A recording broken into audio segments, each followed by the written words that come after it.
Oui, bonjour. Donc, je suis Pierre Bonin et je suis marié avec Josette. Nous avons 6 enfants. Nous habitons à 30 km au nord de Lyon. Et aujourd'hui, ce qui m'amène, c'est justement ID2R, l'Institut de développement de recherche et réconciliation, dans lequel je suis engagé depuis un certain nombre d'années.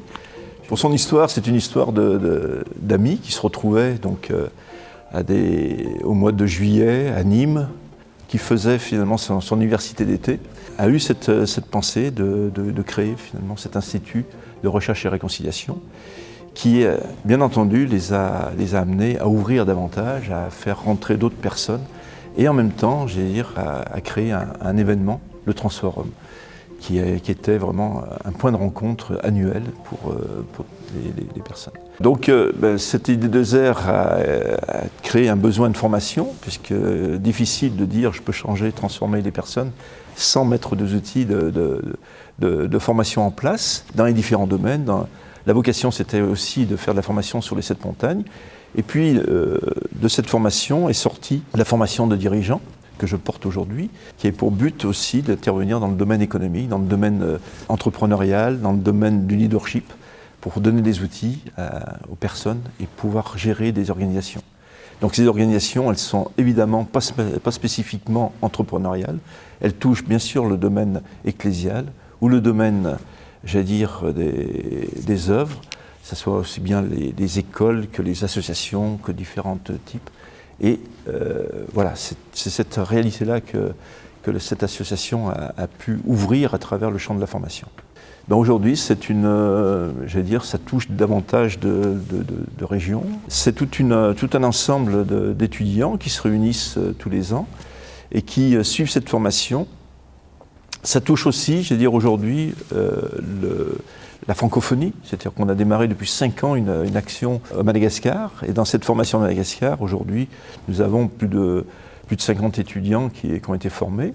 Nous sommes toujours avec la perspective d'aller plus loin au niveau de la francophonie, et nous sommes en train de travailler sur un projet pour ouvrir une école en 2022 au Gabon.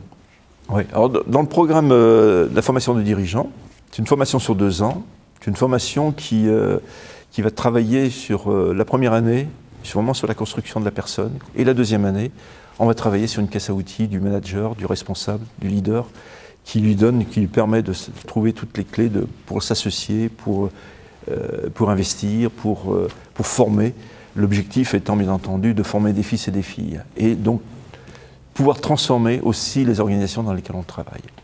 Voilà, donc de ces formations, l'étudiant va se retrouver avec un planning, va suivre toutes ces échéances de travail, et puis va se retrouver tous les 15 jours en groupe pour pouvoir partager ce qu'il a travaillé en dehors de ces rencontres.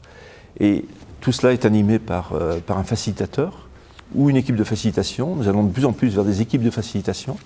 Nous, l'impact, le premier, c'est directement la famille. Donc pourquoi ? Parce que cette formation, elle est issue de la parole. Et cette parole, sa base directement, le Dieu famille, notre Dieu, notre Père, qui construit cette société et qui construit à partir de la famille. La famille est complètement présente. Donc, si elle est présente dans la parole, elle doit être présente dans tout ce que la parole, là où la parole va agir. Et donc, la famille, pierre de construction de la société, va être la première impactée. Et on voit à travers la formation combien cela impacte. Et j'ai tendance à dire, si ça marche dans la famille, ça marche partout ailleurs. Alors les perspectives, elles sont évidemment d'aller plus loin, c'est-à-dire les perspectives, elles sont aussi de travailler, de sortir, de ne pas rester isolé. Nous avons déjà une première, depuis plusieurs années, on a démarré une main d'association avec ICCC, la Chambre de commerce chrétienne internationale, avec qui on a pu participer à la mise en place de la formation de l'école d'entrepreneur. On a élargi maintenant, la participation, le travail avec d'autres, que ce soit avec le réseau RAID.